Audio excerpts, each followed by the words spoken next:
Major League Baseball is back.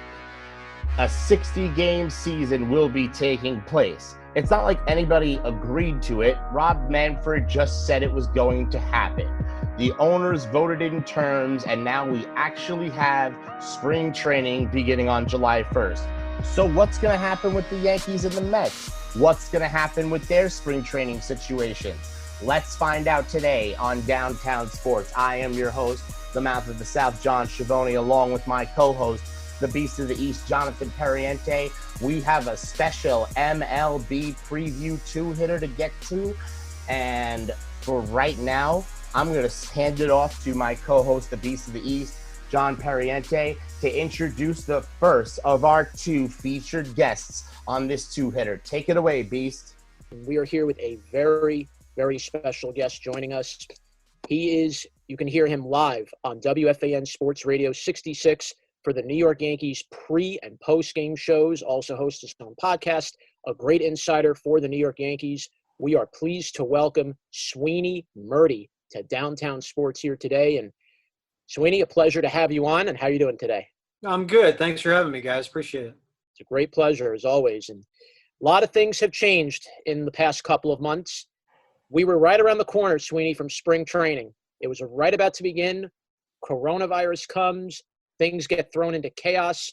We now finally have supposedly a plan. Baseball is going to go with a 60-game schedule after all the fighting between the unions and the Players Association and the owners. What is your thought on this baseball reset, which is now going to take effect on July 24th?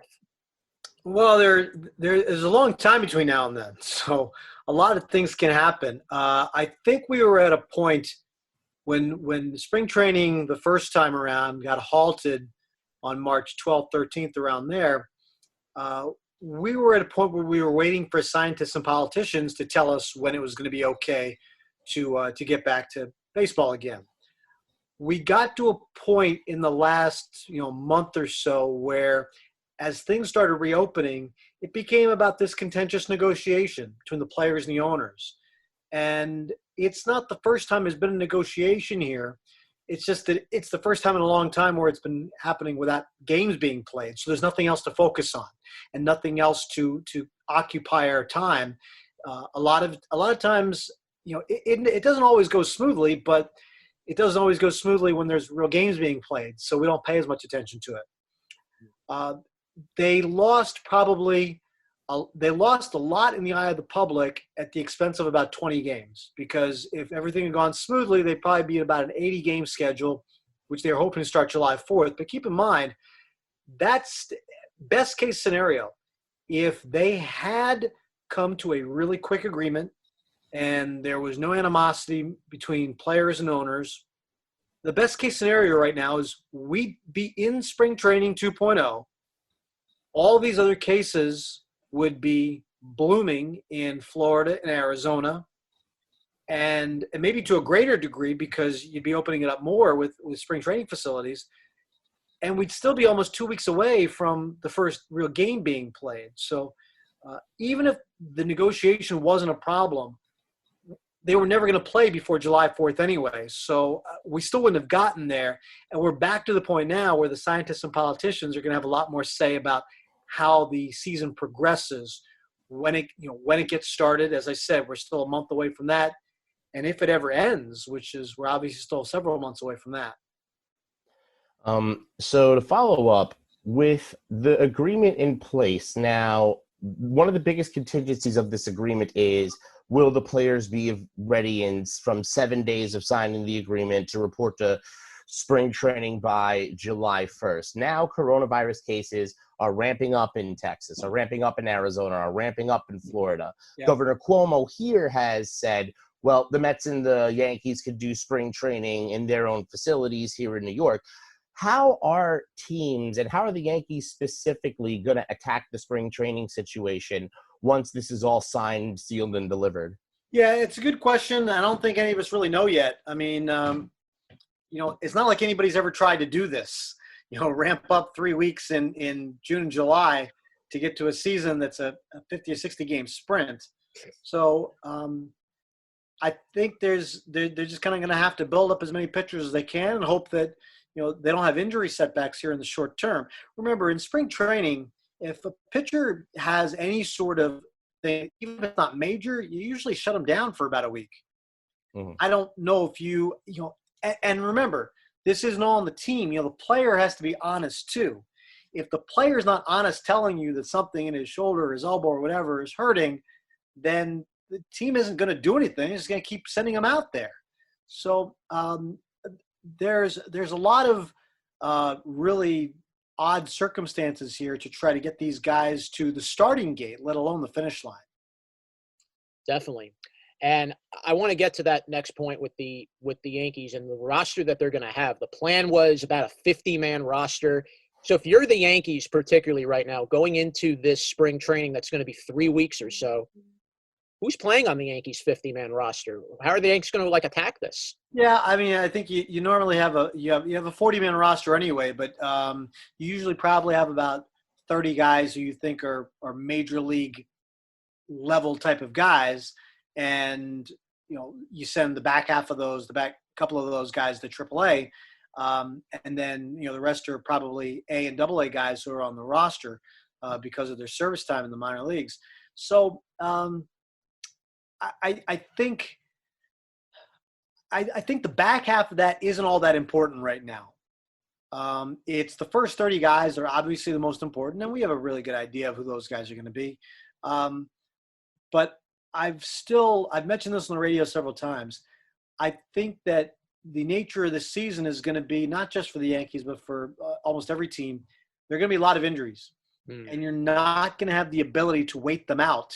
A hamstring injury is a month. Well, that's over half the season at this point. If you could miss the rest of the season on a relatively small injury that would only cost you a portion of it, a fraction of it in any other year. So I think teams are going to be digging deeper into their minor league system to fill out their major league rosters, and I think the quality of play is going to suffer because of that. So, and that's assuming that we get all 50 or 60 games in. Definitely true. So just quick follow-up to getting all 50, 60 games in.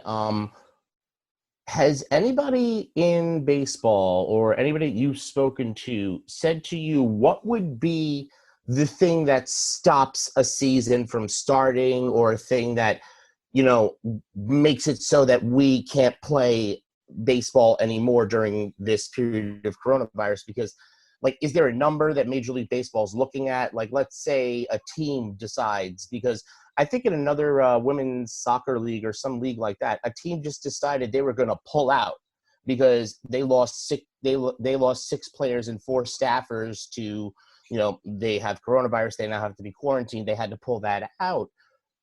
Do you think there's any mechanism that Major League Baseball is going to use in case a whole team comes down with coronavirus? Or what is the death knell that's going to stop this from happening if it does ramp up? It's a great question, because I think that's what we're all kind of fearing. I think Brett Anderson tweeted out last night, so what happens when we all get it? It's the scary part of this. I don't think anybody wants to acknowledge that is still a very real possibility, is that medically you're going to, all the talk has been about, the number of games and negotiations, and are you going to get started? Well, once you get started, there's no guarantee you're getting there. I don't know exactly yet how, and remember, there's the dozens of pages of recommendations that the owners laid out for the players that came out about a month ago, and people are saying, all right, well, how's this going to work? Well, it's not like you're going to get fined or suspended for not following them. I mean, these are recommendations they're putting in place for the play, because the players said safety was a concern, as it should be. So here are some guidelines that they set forth that said this is going to help you minimize the risks. And if you don't comply, well, you're the ones putting yourself at risk, basically. So it's going to be up to the players to be diligent about this. And they're going to have to live this 24/7 as far as making sure where they are at home, because you're not in a bubble atmosphere. And even if you were, it's really going to be hard to contain all these guys completely. So it's really a lot of things that you have to worry about, as you're alluding to. just to get started, let alone finish the season. I keep saying it that way, but it's really true. It's a very delicate situation, Sweeney. Absolutely right. And as if things couldn't get more complicated now, not only have you had players speaking out against playing during COVID, now you have a matter that's coming up at the end of next year, at the end of 2021. There's a threat of a possible stoppage, a threat of a strike possibly down the road. How will this kind of impact next year as well?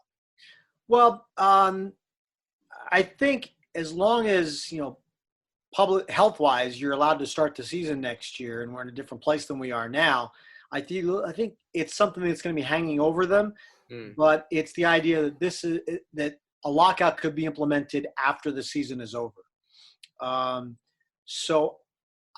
But remember, that gives them lots of time to negotiate leading up to it while games are still being played. We're not necessarily following on every word and relying on statements every day to tell us what's happening, because I said this is a unique situation where we're waiting for them to tell us, is there going to be baseball this year, and you're constantly seeking daily updates on negotiation from both sides because the clock is kind of ticking. It's not going to be the case next year. For argument's sake, let's say it's a normal season next year. You're going to be worried about how your team's doing and putting that team together, and not necessarily what the owners and the players are saying in boardrooms or on Zoom calls or whatever they're still doing at this point next year. It is something that's very delicate, and we've just seen the relationship between these two sides magnified right now because there has been a lot of distrust. There are layers of distrust going back decades. And even just more recently, I mean, how many times have you heard the players complain about their service time manipulation when guys like Chris Bryant or Gleyber Torres get held back at the start of a season, and it's really with the idea of delaying their free agency, and it's never outright said that way, but that's clearly the intent. And the players are looking for remedies to that. So even before any of this, they were seeking remedies to try to get to keep that from being an issue, to help get these 0 to 3 level players paid at a better rate, maybe getting to arbitration or free agency faster so the players on the other side of 30 don't pay the price for going through the system and then not getting the big payday they've been waiting for their entire career. Those are real issues even before any of this. Hopefully those are things that get straightened out in bargaining and negotiations that are allowed to take place over a longer period of time without a looming deadline and no actual games to pay attention to. All right, well, moving on from the entire league's dirty laundry, we're going to go right into the New York Yankees' dirty laundry and this letter that they are trying, hell or high water, not to have opened. We had a guest last week who actually claimed that when Carlos Beltran arrived at the Houston Astros in 2017, that he said to them that their cheating systems were antiquated, and that was the quote. Yeah. So, A, fact or fiction, and B, what is in this letter that Brian Cashman and the Yankees are so scared to have come out? Well, that report came out a while ago. That's what Beltran had said to the Astros. But the idea of, listen, I have no doubt that every team, not just the Yankees, had hitters watching the video room, the replay room was right there in the dugout, and trying to decode the signs. We know the Astros took that to a different level with the real-time things with the trash can that no other team has, as far as we know, gone to those lengths to do. I think that the Yankees are following just what any other team would do from a legal standpoint, trying to keep a letter sealed that was originally deemed sealed. I'm far from a legal expert, but I have a feeling that no matter what the letter said, that any team would try to keep that initial order in place, probably in order to keep a precedent from being set, so that future letters don't fall under this and just open them will. I'm curious to see what names are in there, if the redacted versions of what we're going to see are going to tell us anything. But is it going to be something like a wide open cheating scandal? I have my doubts to that. Could it be something that shows players talking about watching video and decoding signals that way, and maybe talking about it and trying to figure out relaying from the dugout in some other, maybe not as quite as bad a way as what we saw the Astros doing, possibly. But I don't think it's going to be, players have already moved around too much from those Yankees teams. They've gone everywhere. We've seen the Astros get out of it and the Red Sox get out of it. I think you'd have heard if there was something really egregious to that degree. I think there are enough players in other teams who don't necessarily like letting the Yankees skate. And if they had something on them to that degree, probably would have brought it out. So I think it's kind of a little bit of that, and maybe not a whole lot of something big. Talking with Sweeny Murti, pre- and post-game show host for the New York Yankees on WFAN Sports Radio 66. As we look at some of the Yankees now that are beginning to come back from injuries here. Aaron Judge, there's been rumors that he might be out for the year regardless if the season does resume. Aaron Hicks could be coming back by around July from his shoulder surgery from last year. What are the status of some of the main three Yankees in particular, Hicks, Judge, and Giancarlo Stanton? Yeah, we haven't. The last time we heard about Stanton was that he was pretty much ready to go, and Hicks had been ramping up. Remember, he had Tommy John roughly the same schedule that Didi Gregorius did last year, and Didi was already back by this time last season. So just on the everyone's a little bit different, but basically from a calendar standpoint, Aaron Hicks should be gearing up and ready to go. By the time games are ready to start.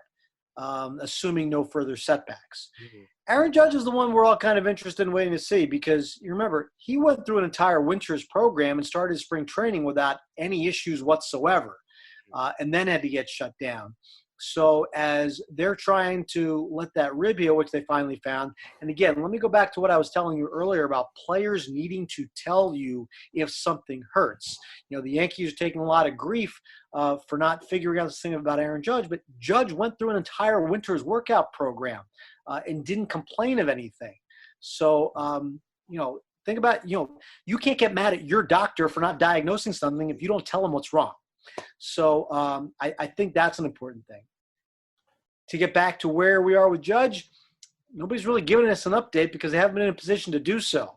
They haven't had the real formal workouts, and we haven't had the access to the people to tell us we haven't seen him working out, and we haven't had the daily access to see what he's doing and how close he is to coming back. So those are things that I think we should get a better handle on in these next few days. If assuming that we get to a point where players are going to report on July 1st and get back into the idea of getting ready for a season. This is going to be the last question. I know you got things to go and do and take care of, but one last thing. You see the way the divisions are now set up in this regional plan with this now 60-game season. Exactly how do you think the Yankees and Brian Cashman and Aaron Boone are planning on attacking this season? Because maybe not having a traditional 5-man rotation. Are we going to see pitchers go 3-4 innings now instead of going are we going to see more of a bullpen session type of thing because these pitchers aren't going to be able to get themselves into being able to throw 9 innings in 3 weeks or 6 innings or 5 innings or whatever number of pitches that they're usually used to throwing? What kind of strategies do you think are going to be employed? And do you think this Yankee team coming in as healthy as they've ever been into a season, finally full roster put together, what kind of chances do you think they have in this shortened season to actually make a playoff, make some noise? I mean, the rules have completely changed in terms of how this season is going to go down. So does this help or hurt this team? Well, I think every team is going to be considered fairly healthy at this point because we haven't had to play any games. Exactly. And you haven't had to see anybody. So once you get starting to ramp up again, I think you get a better idea of it. I don't know that everybody's in this mode of 3 or 4 innings because remember, it's just because we haven't watched them, it doesn't mean that they're sitting at home doing nothing. They had – because remember, when they were halfway through spring training and about 2 weeks away from opening day when the shutdown came. Now, I think at that point in time, everyone was kind of the, at least the hopeful mind that, okay, this is going to last a couple of weeks. and then you kind of get back into it. Obviously, it was shut down for a lot longer than that. Now, the pitchers themselves are not on this. Let's take the starting pitchers, for example. They're not on this routine where they've now been throwing 100 pitches in game situations every 5 days for the last 3 months. But I'm pretty sure that the work they've been able to do has been reflective of where they are on the calendar, with the assumption that they would be playing baseball again at some point later this year. Meaning they're not just throwing, 20 pitch bullpen sessions like they would be in January. They're probably, ramping up their work so they can hit the ground running a little bit. That being said, I think that because you have the expanded rosters, the ability to use more people, and you want to protect your assets from injury, you probably do want to maybe piggyback some guys into 4 or 5 inning outings, if that is something that your staff is set up for. Remember, the Yankees have a strong bullpen. You want to get those guys work. So I think you're going to want to take advantage of that too. It's going to be really something that we'll probably get a better handle of as we get through the 3 weeks of spring training and see, and I keep calling it spring training, it's going to be in July, but you're going to kind of get a better feel for where guys are. And when you watch a guy work and you see him throw, 60 pitches in an outing on July 8th or whatever, you're like, okay, this is warm-up stuff here, because he's now probably prepared to go 75 or 80 or 90 pitches in a regular season game, and you can see it acting more like a real game. But I think we have to wait to see how guys are. As far as what their chances are, listen, let's just say 60 games for argument's sake. Anybody can win 35 out of 60 games in a season. Your worst teams will win 35 out of 60 games most likely at some point in time. You have a couple of injuries, you have a bad stretch, it hurts your chances. You've got to get out of the gate strong, and you have to stay healthy. Again, I think because of where we are and players coming in different levels of health, different levels of shape coming into this, and just the nature of the fact that players get healthy and players get hurt in a normal healthy year at a really crazy rate. I think that whatever injuries they suffer now are going to be ones that they just won't have enough time to recover from. So you're going to dig so deep into your system. I think the quality of play is going to be a lot different, so that, trying to get somebody to go 45-15 is going to be really hard. But which means that everybody is going to be in this mix of 30 to 40 wins and trying to get yourself into the postseason. It's going to be interesting from that regard. But I don't know if anybody can accurately handicap, especially when the ace of your staff is only going to get 10 starts. In this situation, every game with these 60 is going to mean something, maybe more than we ever know. Sweeny Murti, Yankees radio pre and postgame show host for the WFAN on Sports Radio 66 and insider for the Yankees. Thank you so much for your time. Thank you for taking some time to join us here today. Thank you, fellas. Appreciate you having me. All right. So Sweeny Murti, Yankees insider, and we will be back with our next guest momentarily. We will have Wayne Randazzo join us for the New York Mets, the radio voice for the New York Mets, and we'll get his side of things with the Mets and their ability to restart following the COVID pandemic. We'll be back right after this. Hey, everybody. It's the Mouth of the South, John Schiavone, along with my co-host, the Beast of the East, Jonathan Perriente. We are the hosts of Downtown Sports, your podcast home for everything New York sports. And if you haven't heard, Anchor is the easiest way to make a podcast. Let us explain. First off, it's free. There's creation tools that allow you to record and edit your podcast right from your phone or computer. Then Anchor will distribute your podcast for you so it can be heard on Spotify, Apple Podcasts, and so much more. You can make money from your podcast with no minimum listenership. It's everything you need to make a podcast in one place. Here's what you guys need to do. You need to download the free Anchor app or go to anchor.fm. Once again, download the free Anchor app or go to anchor.fm to get started. Let your voice be heard. Be the voice of the voiceless. Anchor.fm.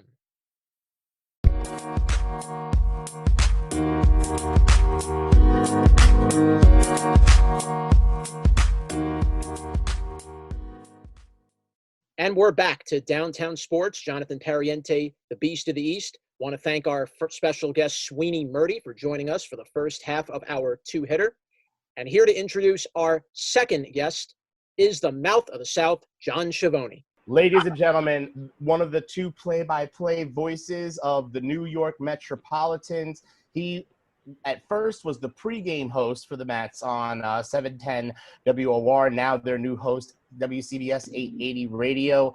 He's been a part of the Mets broadcast for a long time friend of the show. Ladies and gentlemen, Mr. Wayne Randazzo. Wayne, thanks for taking the time to come on, my friend. What's up, guys? How you doing? We're doing good. So, words come down, everybody back to spring training by July 1st. Governor Cuomo has said that they could do spring training in Citi Field. So what are the Mets' plans for spring training? Has anything come out yet? Where are the players going to report? Are they going to be in Point St. Lucie? Are they going to be in New York? How's that going to work? Yeah, I don't think any of the teams are going to use their spring training facilities except maybe the Blue Jays.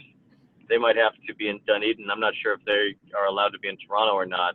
But it sounds like everybody else is going to use their actual stadiums for the return, which I think is fine. You like to have the extra fields and all of that down in the complexes, which is why they have those to begin with, plus the warm weather. But obviously with it being summer now, you don't need the weather part. And if there's any spillover as far as the players are concerned, you're not training for a major league and a minor league season. You're really just training the major league guys and the guys who might be major leaguers this year. So you don't need as many players around in camp, and they can use Citi Field. And if they need to, the Mets own the ballpark in Brooklyn too at Coney Island for the Cyclones, and they can use that as well. So that really shouldn't be much of an issue. The Citi Field has 3 clubhouses. They've got the home and the road.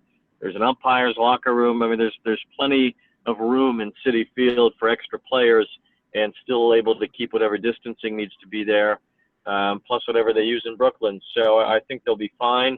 I think most teams have the capability, either with a minor league team nearby or with a college team nearby, to figure it all out. And I think it will go, as far as the baseball stuff, somewhat smoothly. Wayne, how will the Mets kind of approach this shortened season? It will be 60 games. They've had a history, the Mets, of particularly in June, they go on a rough stretch, 15-39 in the last 2 years, 2018, 2019, 15-39 in June. But then afterwards, July to September from 2018 and 19, 93 and 66.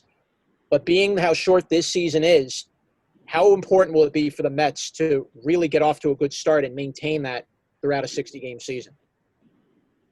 Yeah, I guess one good thing about starting in July is that you avoid a June swoon, so that won't be a topic of discussion for them this year. But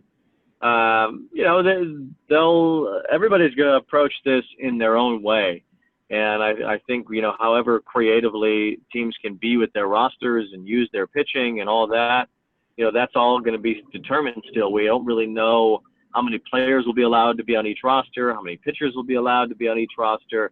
And there was some new rules being implemented for this season that now we won't see, including a 26th man on the roster.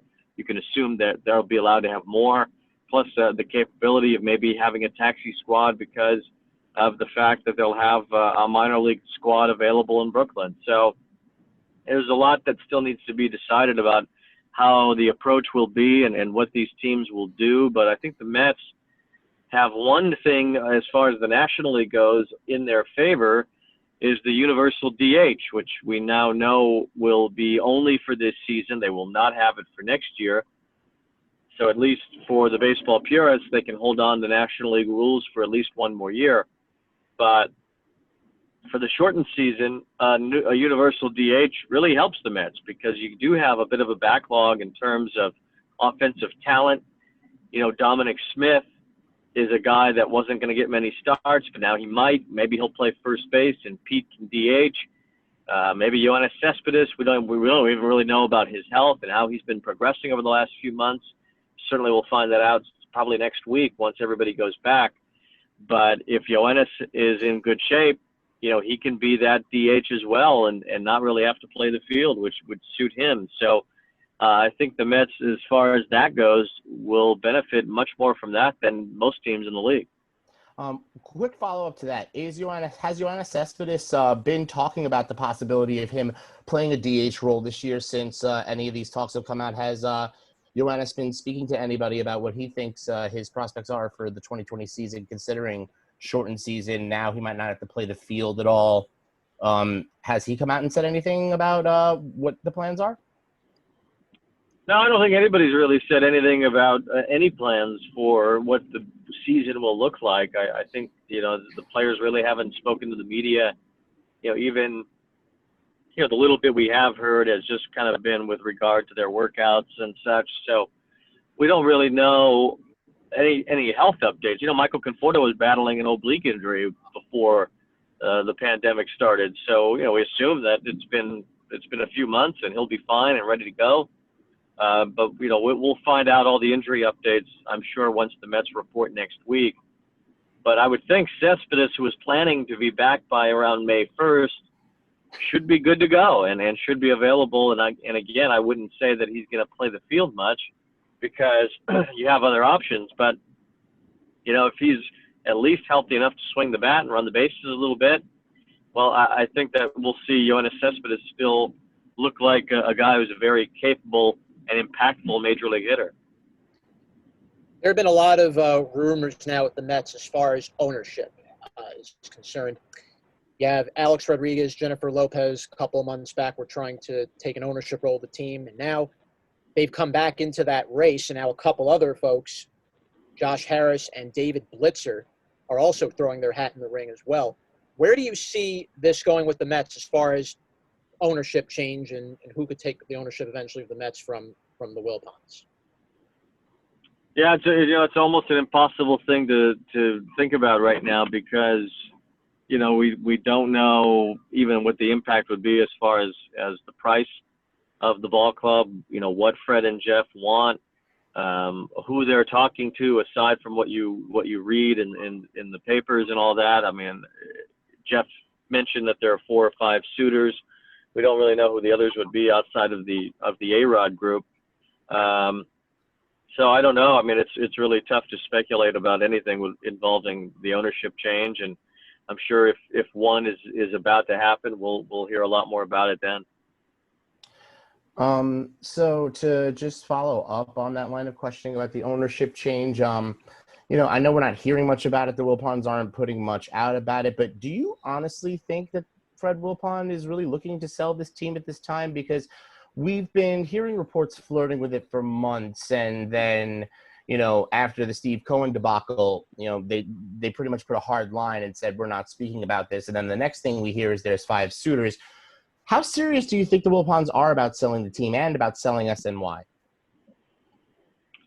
Yeah, it's tough. SNY and TV is such a big moneymaker for any baseball ownership group.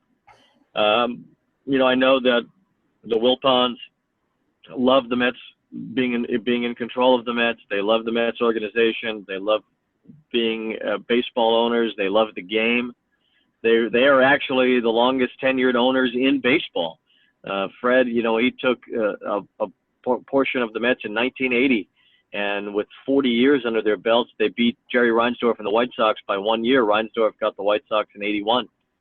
So Fred and, especially Fred and Jeff as well, they've been the fabric of New York baseball in the National League for many, many years. Fred for many decades now. And, I'm sure it won't be easy to see the team go to a different pair of hands. But I think the Wilpons have certainly served the New York Mets and the city and the National League and the major leagues as well as they could for a very long time. And I know that they've enjoyed being stewards of the organization and of the game. And one of their last major moves that they've made now was having to deal with the fallout from the Houston Astros cheating scandal, which is now seeming to turn into the Major League Baseball cheating scandal, where they had to fire Carlos Beltran on before he ever coached a game. What do you think of the Mets' new managerial hire, and do you think he's a good fit for the team? I think Luis Rojas is a tremendous fit for the team. I think that you can even argue that the Mets ended up with the better managerial choice at the end of the day than what they went with initially. You know, Carlos Beltran had never managed. He certainly was a great player, Hall of Fame level talent. He certainly is a well-respected person in Major League Baseball. You know, this might cloud some of that, but I still think that Carlos Beltran's name goes a long way in the game. But as far as managerial talent goes, boy, Luis Rojas has done it all to be in the minor league system for as long as he was, to have the relationships that he has with the players already, to have the pedigree of being Felipe Alu's son and his brother Moises, who he worked for in the Dominican Winter League, won a championship playing in winter ball, which is no small feat. You know, Luis is calm as they get. He's a smart baseball guy. I think that he's going to be a very good fit for what the Mets want and for being the manager of this team moving forward. So, you know, I think the Mets in kind of a backward way ended up moving quite a bit forward. Get you out of here on this very last question. Kind of want to make this a little fun one. Your cousin is a major league umpire, Tony Randazzo. And I'm kind of curious how this has affected him, this COVID-19, not being able to play for 3 months. How has this affected your cousin and, you know, him getting back into umpiring a game, and how has he been able to really get back into gear here? You know, baseball coming back now in a couple of weeks. Yeah, you know, fortunately, Tony's had a really long career in baseball. You know, he's been he did the minor leagues for quite a while, and then he's been a big league ump since 1999. So he's had a nice long career to this point. Now, he's not ready to hang it up anytime soon, but you know, he's had a couple decades in the big leagues, which is a good thing to have, and he's, I'm sure, well taken care of as far as all that goes. But you know, we all miss it, and anybody who works in the game right now, and I think this gets lost with the battle between the owners and the players. You know, you think about people that work in the front office, people that work as stadium employees, people that work in the parking lots, people that work in the broadcast booths. You know, all of us, the writers, everybody is affected by what's been going on in the game, and not just at the major league level. Think about all the minor league teams and the minor league owners and the minor league GMs and the minor league broadcasters and front office workers that are going to have no season. You know, at least now it seems like there's going to be a chance to have a major league season, and we don't even know what's really going to happen here with the virus, and if the surges in cases are going to get to a point where it's going to have to shut everything down again. But as far as we can see right now, there's going to be Major League Baseball. That's great. But what's gone on here and the impact that it's had on the last few months for everybody in the game is just been just really knocked everybody back. So I'm sure everyone that can go back is excited to. Certainly it's not everybody. And, you know, I think our thoughts can still be with the people that won't be able to come back and work and, you know, take care of their families in the game of baseball, as so many do. Wayne, I want to thank you for coming on to the show, and I appreciate the time, and we hope to have you on again soon once the season starts up. Okay, guys, appreciate the time. Thank you. Thank you, ladies and gentlemen. That was Wayne Randazzo, play-by-play voice of the New York Mets on the radio alongside Howie Rose. You could hear them call Mets games this season on WCBS 880 AM radio. Now, John, we're about to wrap this show up. We're going to wrap up this special two-hitter. I also want to thank Sweeny Murti for being on the show in the first segment. John, where could they hear us? We are available on 9 different sites. We are on Breaker. We are on Anchor, Spotify, Radio Public, Overcast, Pocket Casts, Google Podcasts, Apple Podcasts, and now on our newest home, Castbox.fm. You can listen to us on any of those 9 sites. We're on every Tuesday or Wednesday. We will have a live episode or rant up every week. We are Downtown Sports, where sports comes home. And with that, for the Beefs to the East, Jonathan Pariente, I want to thank Shane Sullivan, our engineer behind the glass. I want to thank Chris DeLarge and Tony Manville, our research team. For all those guys, I'm the mouth of the South, John Schiavone. This is Downtown Sports. We out.